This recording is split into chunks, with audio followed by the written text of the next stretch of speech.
चलिए, मेरे को लग रहा है मेरा वीडियो पिछला वाला कुछ बीच में ब्लॉक हो गया एकदम से।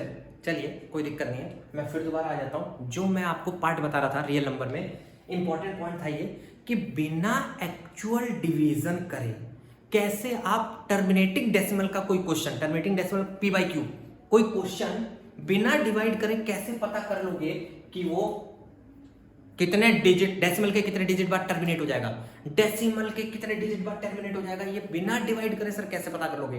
ध्यान रखना, बिना डिवाइड करे। मैंने एक एग्जांपल लिया 23/8, एग्जांपल से समझाऊंगा मैं इसको, ध्यान से समझेंगे सब लोग। मैं इसको आपको एक एग्जांपल से बताता हूं कैसे। 23/8 है, सबसे पहले तो टर्मिनेटिंग डेसिमल में कन्वर्ट कर लेंगे। 23, 8 का मतलब 2 का पावर क्यूब, 8 का मतलब 2 की पावर क्यूब, ध्यान रखना। अब कैसे पता करोगे, ट्रिक, 2 की पावर m और 5 की पावर n में जो हाईएस्ट पावर होगा, मतलब डिनोमिनेटर में जो 2m और 5n लिखा है आप लोगों ने डिनोमिनेटर में, उसकी जो हाईएस्ट पावर होगा ना, वही मेरा आंसर होगा। 2 की पावर या 5 की पावर जो भी अवेलेबल रहे डिनोमिनेटर में, उसकी जो हाईएस्ट पावर होगा वही मेरा आंसर होगा। यानी कि यहां पर अगर आप गौर करो तो 5 नहीं है, तो क्या मैं 5 की पावर 0 नहीं लिख सकता हूं?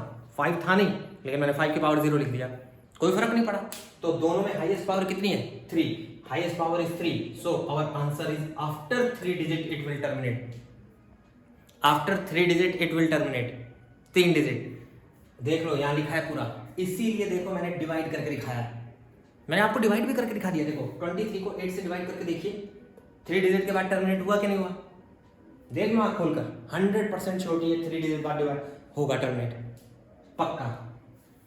तो आपको कुल मिलाकर ये याद रखना है, अगर कोई टर्मिनेटिंग डेसिमल का क्वेश्चन है, टर्मिनेट 1 मार्क्स में आएगा, टर्मिनेटिंग डेसिमल का अगर कोई क्वेश्चन है, तो आप बिना डिवाइड करे, बिना एक्चुअल डिवीजन करे कैसे पकड़ ले जाओगे कि क्या चीज, कि वो टर्मिनेटिंग डेसिमल, डेसिमल के बाद कितने डिजिट के बाद टर्मिनेट हो जाएगा, डेसिमल के, बिना डिवाइड करे। बस आपको ये पहचाना है कि अगर डिनोमिनेटर में 2 और 5 की जो हाईएस्ट पावर होगी उतने डिजिट बाद टर्मिनेट हो जाएगा, जो हाईएस्ट पावर हो। चलिए एक बार और एग्जांपल देख लेते हैं, एक एग्जांपल और देख लेते हैं। बीच में मेरा वीडियो कुछ पॉज हो गया था, इसीलिए ये लेक्चर 2 टुकड़ों में हो गया शायद। चलिए कोई दिक्कत नहीं है।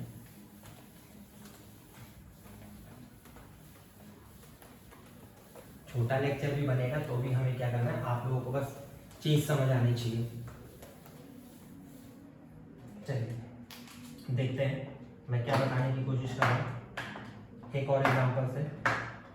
अब देखिए एक एग्जांपल लेते हैं हम लोग, मैंने ले लिया 35/50।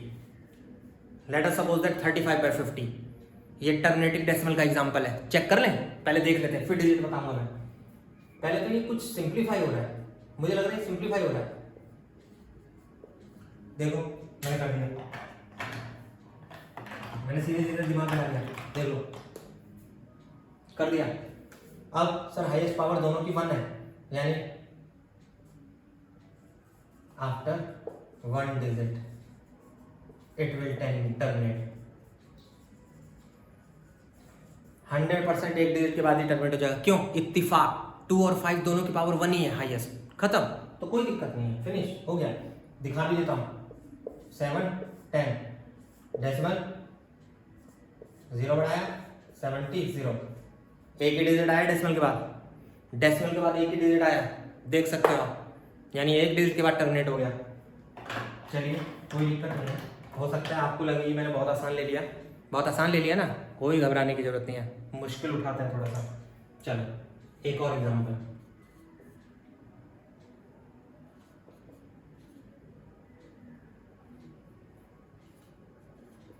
ये लिखा है 13/2 × 25। चलिए देख लीजिए फिर दोबारा, 2 की पावर 1, 5 की power square, highest power, answer 2 digit, decimal के बाद 2 डिजिट आएंगी, पक्का डेसिमल के बाद 2 डिजिट। देख लेते हैं, 13, 25 2 जा 50, डेसिमल 0,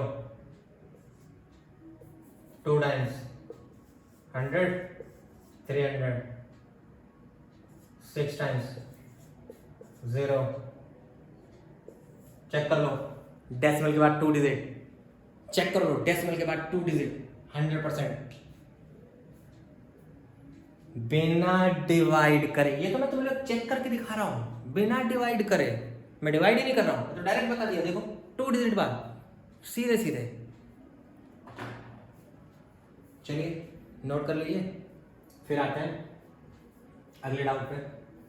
और भी कुछ बच्चों का डाउट था, वो भी मैं क्लियर करा दूं। इसमें है इर्रेशनल नंबर भी है, अगर आप लोगों को याद हो तो इर्रेशनल नंबर भी होता है हमारा। चलिए इर्रेशनल नंबर भी दिखा दें कि इर्रेशनल नंबर कैसा होता है, उसमें क्या दिक्कत आ रही है।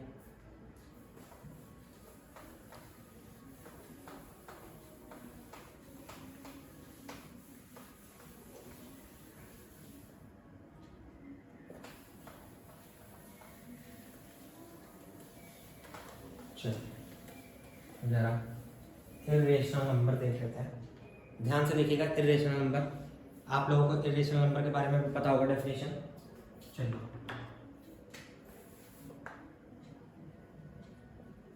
इर्रेशनल से रिलेटेड हमारा ये है,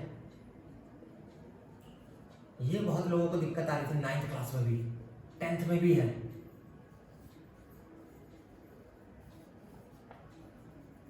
how to prove irrationality of number, how to prove irrationality of a number, किसी भी नंबर की इर्रेशनैलिटी कैसे प्रूव करोगे। सबसे पहले तो आप लोगों को याद दिला दूं इर्रेशनैलिटी क्या होता है, इर्रेशनल नंबर क्या होता है, non terminating and non repeating, ना तो वो टर्मिनेट करे ना रिपीट करे। For example root x, cube root x, under root वाले पार्ट जितने भी होते हैं, under root, cube root, fourth root, सब irrational.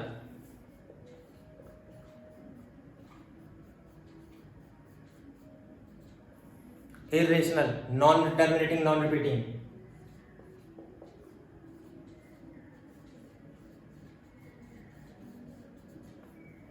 Irrational, most important, pi is also irrational.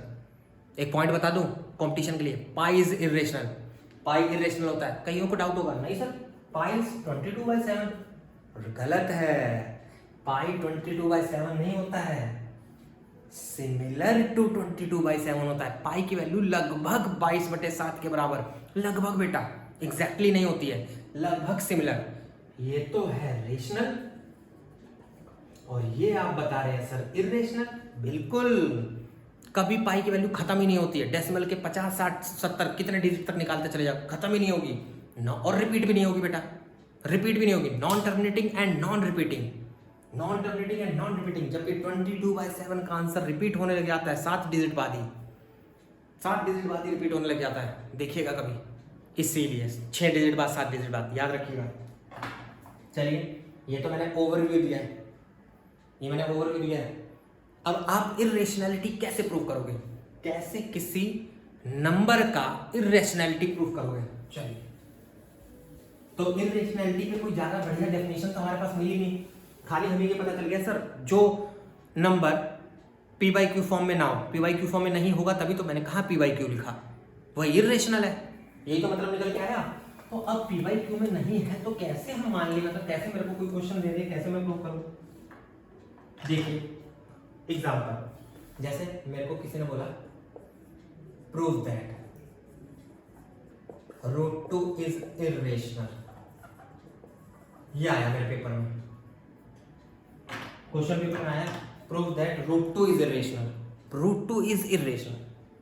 अब अगर √2 इर्रेशनल है बेटा तो मैं कैसे प्रूव करूंगा। चलिए मैं दिखाने जा रहा हूं, लेट √2 इज रेशनल। इर्रेशनल की डेफिनेशन तो मुझे मालूम नहीं है, लेकिन रेशनल मेरे को मालूम है, मैंने जानबूझ के मान लिया रेशनल, मुझे पता है मैंने गलत माना है, क्यों सर प्रूव तो करना है इर्रेशनल। आप कैसे रेशनल बोल रहे हो, अरे अभी देख लेना ना, अगर मैंने गलत माना है तो मेरा आंसर भी गलत आएगा। अगर मैं अपनी चीज रेशनल नहीं बता पाया लास्ट में, दैट मीन्स वो इर्रेशनल है। सीधी उंगली से जब घी ना निकले टेढ़ी कर लो, ठीक है ना। तो वही कॉन्सेप्ट लगाया, क्या किया मैंने, मैंने क्या किया, अगर मैं किसी भी नंबर को रेशनल प्रूव कर दूंगा तब तो रेशनल हो जाएगा, लेकिन अगर मैं किसी नंबर को रेशनल मान के रेशनल प्रूव ना कर पाया तो वो नंबर रेशनल ना होकर इरेशनल हो जाएगा बेटा। कॉन्ट्राडिक्ट कराएंगे, कॉन्ट्राडिक्ट। चलिए कॉन्ट्राडिक्ट कराने जा रहा हूँ, देखिए कैसे।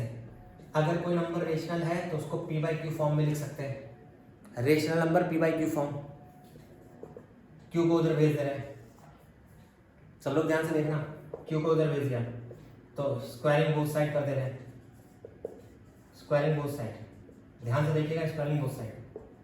तो ये तो हो गया पी स्क्वायर, ये हो गया 2q square, P square equals to 2q square. Clearly 2 is factor of P square and P also.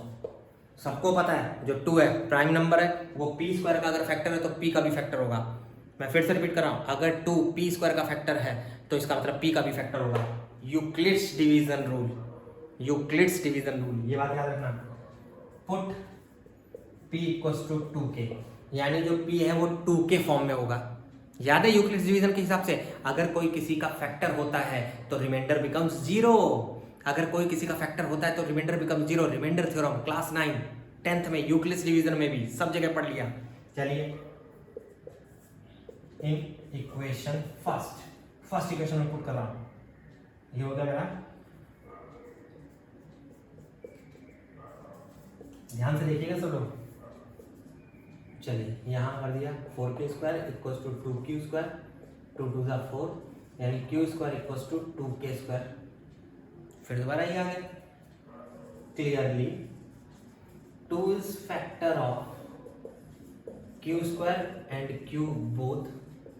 जो 2 है वो q स्क्वायर और q दोनों का फैक्टर है बेटा, ध्यान रखना, q स्क्वायर और q दोनों का फैक्टर है। Now 2 is factor of p and q both.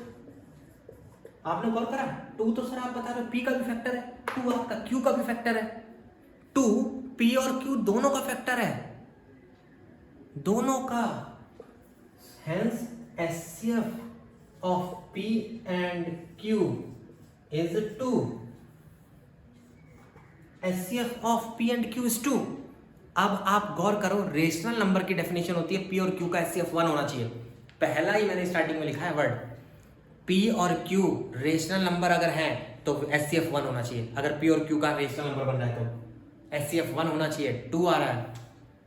Here exist contradiction, contradiction हो गया बेटा, कॉन्ट्राडिक्ट हो गया। लोगों को ये नहीं पता कॉन्ट्राडिक्ट क्या होता है, बहुत लोगों को नहीं पता, बता देता कॉन्ट्राडिक्ट किसे कहते हैं। कॉन्ट्राडिक्ट का मतलब होता है बेटा मतभेद, कॉन्ट्राडिक्ट का मतलब होता है बेटा मतभेद। मतभेद मतलब मैं कह रहा हूं ताजमहल आगरा में है, एक ने बोल दिया ताजमहल दिल्ली में है।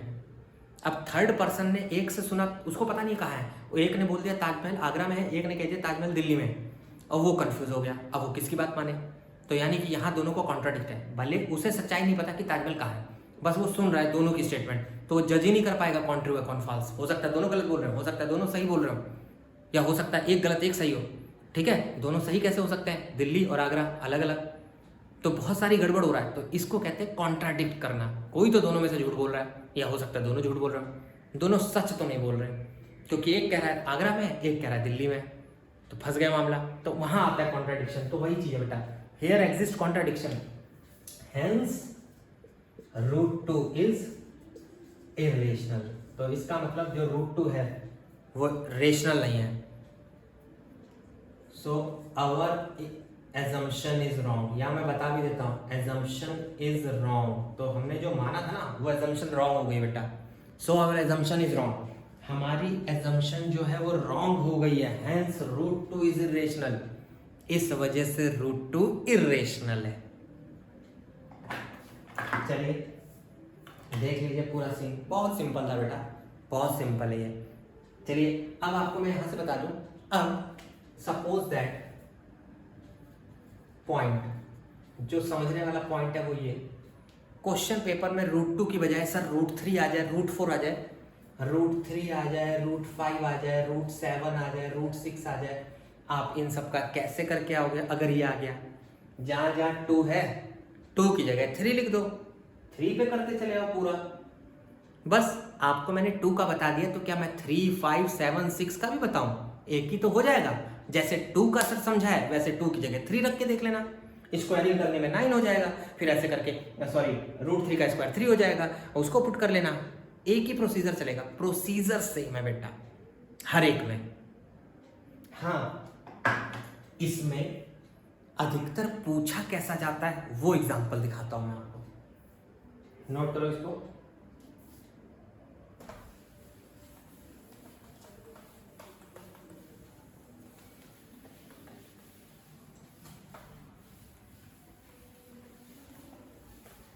देखिए इसमें पूछा कैसा गया है।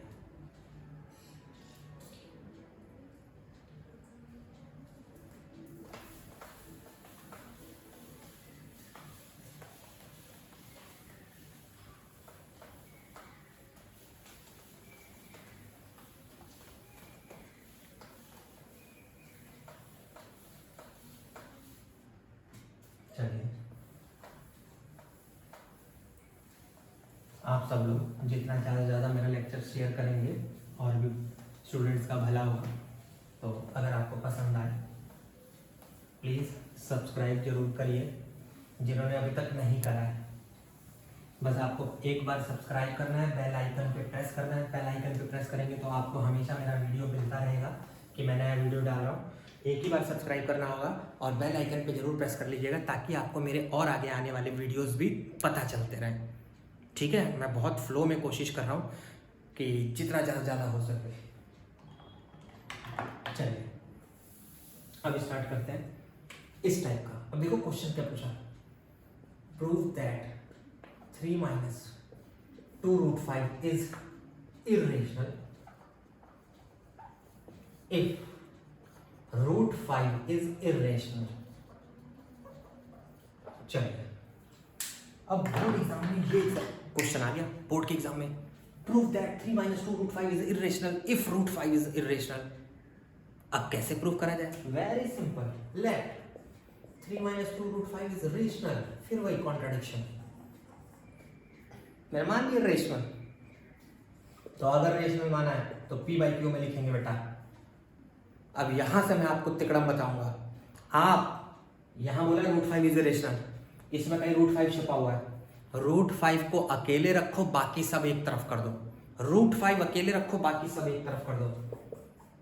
अब देखो मैं सही लॉजिक लगा रहा हूं क्या नहीं लगा रहा हूं। मैं √5 को अकेले लाऊंगा और बाकी सब इधर उधर कर दूंगा, टेकिंग एलसीएम। 2 को इधर भेज रहे हैं, आ गया ना √5 अकेले। बस आपकी कोशिश रहनी चाहिए √5 अकेले आ जाए, जो क्वेश्चन में जहां छुपा होगा। ये रहा, ये कैसा दिख रहा है? क्या आपको ये P/Q दिख रहा है ना? इसमें कहीं रूट नहीं आ रहा। आप सबको P/Q दिख रहा होगा, P/Q clearly. Left hand side तो रेशनल दिख रही है, राइट हैंड साइड इरेशनल दिख रही है। Is it possible? क्या आपको लगता है ये पॉसिबल है बेटा? सर ये तो गलत है, दिस इज रॉन्ग स्टेटमेंट।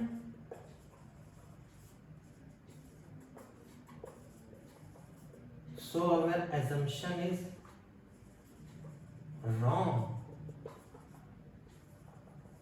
ये हमारी assumption रॉन्ग हो गई। Hence 3 - 2√5 is irrational। हो गया irrational बेटा, देख लो, वेरी सिंपल।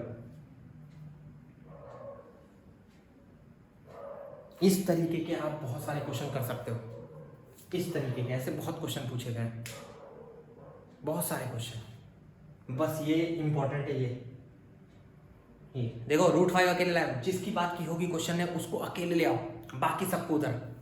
ट्रांसफॉर्मेशन इंपॉर्टेंट है, प्लस वाले को उधर भेजते हैं माइनस हो जाता है, माइनस वाले को उधर भेजते हैं प्लस हो जाता है, मल्टीप्लाई उधर जाके डिवाइड हो जाता है, डिवाइड वाला उधर जाके मल्टीप्लाई। बस उतना याद रखना है, खत्म। खाली ट्रांसफॉर्मेशन इंपॉर्टेंट है। चलिए, होप आप लोगों को इससे काफ़ी मदद मिलने वाली है आज के लेक्चर से। ठीक है, तो ध्यान रखिएगा, एक के बाद एक दोनों लेक्चर हैं, ठीक है, बीच में कुछ वीडियो में दिक्कत आई है तो मेरे ख्याल से लेक्चर मेरा ब्रेक हो गया है, तो इसको ध्यान रखिएगा। चलिए, थैंक यू फॉर वॉचिंग।